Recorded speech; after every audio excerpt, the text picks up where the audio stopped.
Hello, everyone, and welcome to BFW 2401. This is week 10, and we are talking about off-balance sheet business and financial derivatives.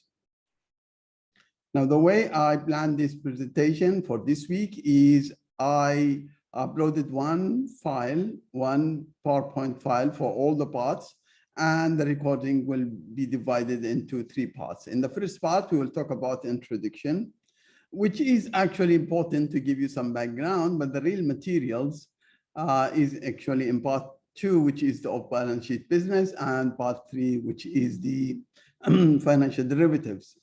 Now, if you allow me,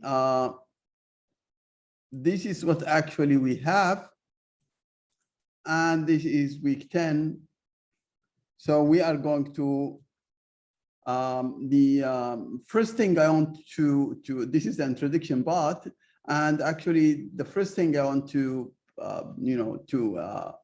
show you is that the FRS 10, which is this accounting standard, is in place, and it comes in 2014. You are not responsible about this accounting standard, but just to give you an information, there is something called the face value and the credit equivalent.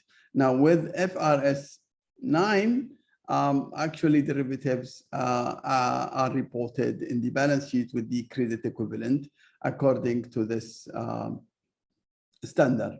Now, right now, what we call it when we talk about off-balance sheet business, we are talking about derivatives and off-balance sheet business. As far as the reference is concerned, there is information on derivatives in chapter 16 in our book, but there is some other additions, resources. This is an old book, but it's a good book actually. But actually, we have also online resources, which is free access. You can access EBRA. This link actually will lead you to the financial derivatives in Australia. There is also some data. If you are interested in data, they will show you the data classification according to the type of the derivatives, which is actually in this link.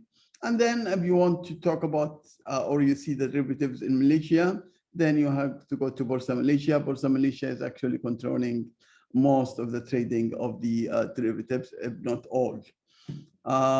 Everything about the trading is actually in derivatives is done through the Security Commission.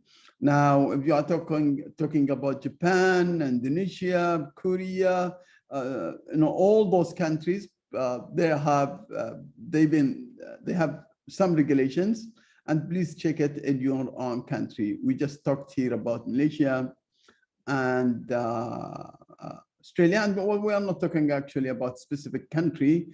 Just to give you some sense about it, you can access those links, which just show you some background about it.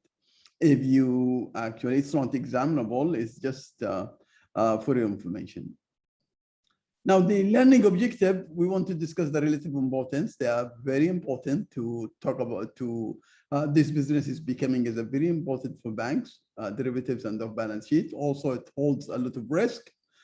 And we will want to talk about the major types of off-balance sheet. Now, before I continue from here, when we talk about off-balance sheet business, we have the derivatives, which is one part, which we call it from now market-related, because any derivative contract is connected to the exchange rate, to the equities, to the interest rate. And this is what we are trying to hedge. And those actually move as the original assets move. For example, if you have a forward contract or any other contract or options related to hedge interest rate or speculate in interest rate, when the interest rate moves, it moves. Now, when we talk about the other businesses, which is a lot of business in banks, considerable amounts actually, like guarantees, letter of guarantees, letter of credits, standby letter of credits, loan commitments, all of those actually are non-market related. So maybe we take this point from here, which is we have market related and non-market related. Now this, when we talk about, actually we'll talk in part 3 on the derivatives instruments, and we will also see why the banks actually participating in off-balance sheet business and explaining the key purpose of bank derivative transactions. Actually, we are talking about hedging, speculations, and trading. Now, this is my agenda, which actually summary for the learning objective. We want to know what is OBS, and we will talk about the overview of derivatives, and we will have calculation about what we call the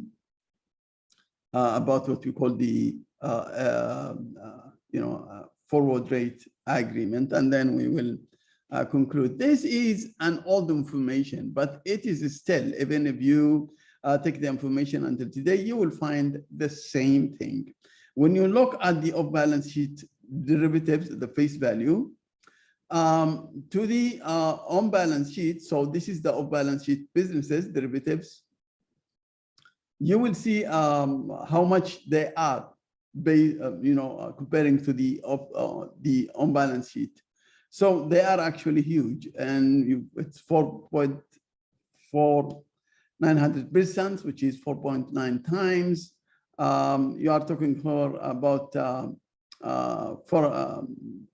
here we have 5.5, 5.6. This is if you look at the years, and if you continue, you'll find this, and it's actually keep increasing. So this is actually the difference between the on-balance sheet and of the balance sheet. This is the face value. When we say face value, for example, if I have a contract of $10 million of oil, for example, commodities, and we speculate or they hedge the price of the 10 million, so the price doesn't go up or down, then in this case, this is what we call it the face value, the 10 million. And you will find this contracts and face value is huge comparing to the on-balance sheet. This is Australian banks. In Malaysia, we have the same, and actually I think, talked about it last time when we talked about the off-balance sheet. I think when we talked about the performance part, still we are talking about 25, 26. I check it unless until now, 2020, 21, you will find also you are the same percentages, which means 25% to 27%, so 20 to 30% of the total, business, which means the on-balance sheet business. This is only 25% of the off-balance sheet business, which means in Malaysia, is the derivative market is not huge as Singapore and the other countries. If you are from Sri Lanka or Indonesia, Korea, some parts in Africa, or you can check this and you will see how big is it. Now, when measuring the importance of BS, we typically use the face value. This is what I told you of the transaction. For example, if a bank buys a future contracts with face value of 1 million, this would count 1 million in OBS. But actually, this is an overstating the bank's exposure to losses. An alternative way is to look to the credit equivalent, and the credit equivalent, either through the regulators or through the management of the bank, which they will tell you what is the credit equivalent. It's actually 1%, 1 to 1.5%, depends on the contract, whether you are talking about exchange contract, interest rate contracts, or other contracts. This information actually will help us a lot when we move next week to capital adequacy. Because regulators are, very concerned about this credit equivalence issue, and they have tables to show us. But for the time being, just know, please, that there is something called credit equivalent and something called OBS business. So the credit equivalent is actually, it's the percentage that we expect it to move, or the regulator expect to move, and it's not too much. It could be 1%, 1.5% up or down. Now, as you can see here, the face value is this. the credit equivalent, if you talk about non-market related, which I already explained it, not the derivatives like the standby letter of credit, the letter of credit, the the commitments like the loan commitments and the others. In Australia, 537, the equivalent is 138, which is actually 25%. But if we talk about derivatives, look, it's 5 billion. You have only 5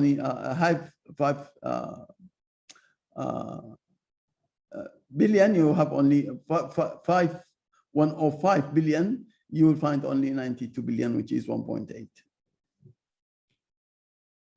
Now, this is a very maybe interesting one, because why? This is the OBS transactions, and I told you why we have it, because it generates revenue. And when we talk here, please try to understand that we have OBS and we have in the same time derivatives. This is the market, non-market related, and this is what we call it market related. So here we have actually direct credit substitutes. We have what we call, this is examples like guarantees, standby letter of credit, bill endorsement, written put options. And in the, they have also they carry risk, and the risk is actually credit risk, liquidity risk, and the interest rate risk, which means when you go in these type of transactions, there is a possibility that the counterparty that are with you in this contract will default, and therefore there is a credit risk. And if they default, there is actually that will, and you have to pay to the third party who are actually guaranteed by this contract. Then in this case, that will pressure your liquidity because you have to pay. And if there is a liability or you created an asset because of this credit risk and the interest rate risk moving, because this will become a liability or a loan. Now, in this case, if it happens, then we will be subject to interest rate risk. This is the risk, related to the performance and trade, and also related to the direct credit substitutes. Now, in the performance part, we have what we call documentary credit, performance related contingencies, and we will talk about it in the second part in details. The commitment, we have sales and repo, we have underwriting facilities, and we have the loan commitments. This is maybe a little bit new to you, but we will talk about it in details. But this is the three classification. Either it is commitment, when we talk about non-market related, either commitment, or either performance related, or either direct credit substitutes. And I will tell you what's the difference between direct credit substitute and performance. It's the same issues, but this has to be paid. End of the day, this may or may not be paid. Now, without further due and explanation here, if we talk about the derivatives, derivatives, usually these contracts we have. We have forward contracts, we have future contracts, swaps, and options. Any contract actually in derivatives is in this classification. However, we use them to hedge so many exposures, and we engineer those type of. We have forward contracts, for example, for credit risk. We have forward contracts, derivatives. We can use them also for interest rate risk. For liquidity, we can use. We can use also option of futures. But in general, even when we have commodities, we can use all those classification of contracts. In our topic today, we are only interested in the interest rate contracts. We are not interested in foreign exchange or gold contracts or equity contracts or commodity contracts.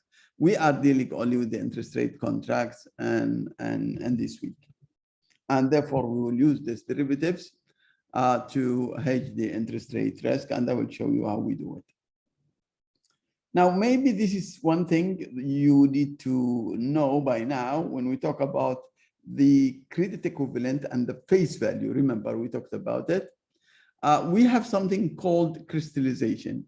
So when you issue or when you sign the contract, for example, forward contracts or options or future contracts or swaps, whatever, there is a contingency that it will happen in the future.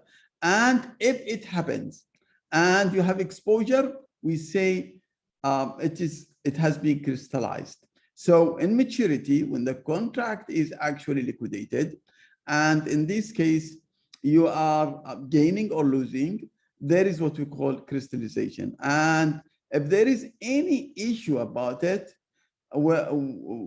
moving this off-balance sheet asset and off-balance sheet liabilities to the balance sheet, we call it crystallization. So it's contingent items, and when crystallization happens, it's actually it becomes on balance sheet.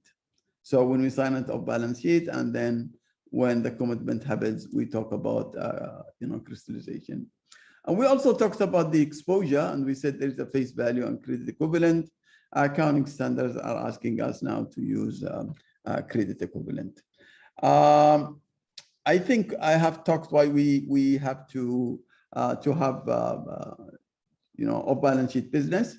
Very profitable. Simply, it's very profitable. It contributes a lot to the shareholders' value. Actually, some of the huge banks now, most of their work is in this derivative market and business, and they make a lot of money, but they take a lot of risk. And because they make a lot of money, they have this risk. In Australia, approximately 40% of Australian bank profits comes from non-interest income and fees. The risk when we have derivative market could be operational risk, credit risk, and market risk. So risk, if there is, when we are involved in any type of contracts, if we are hedging, then in this case, risk can be high if there is no offsetting transactions, which means if we are going and say oil contract, 10 million, and we are actually in that contract. If we don't have protection or insurance for the changes in the price, because the contract will be mature in 3 or 6 months from now, then in this case, we usually hedge ourselves by using some type of transactions. And if there is an offsetting of that risk, then in this case, we are hedging and the risk will be down. So banks actually used derivatives also to hedge their business, to hedge their risks for all of those type of operations. But also they use it for speculation and also for trading, which means selling and buying them. I think I am done with this part, and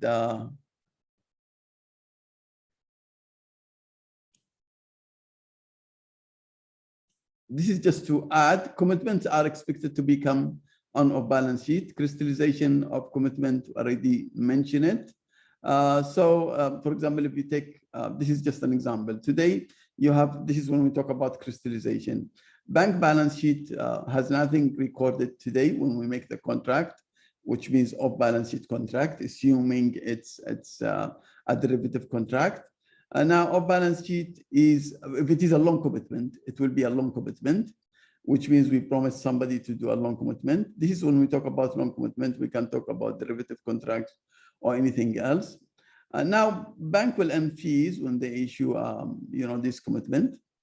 When they issue this, what we call upfront fee. In 6 months' time, when borrower decides to use the commitment, then the bank balance sheet will be an asset or a loan of 1 million, and this is what we call crystallization. Now, this also applies to all other, off-balance sheet assets and liabilities. So this is the end of part 1, and we will talk about part 2 in a while. Thank you very much, and I will just stop sharing here, and I will see you in the second part.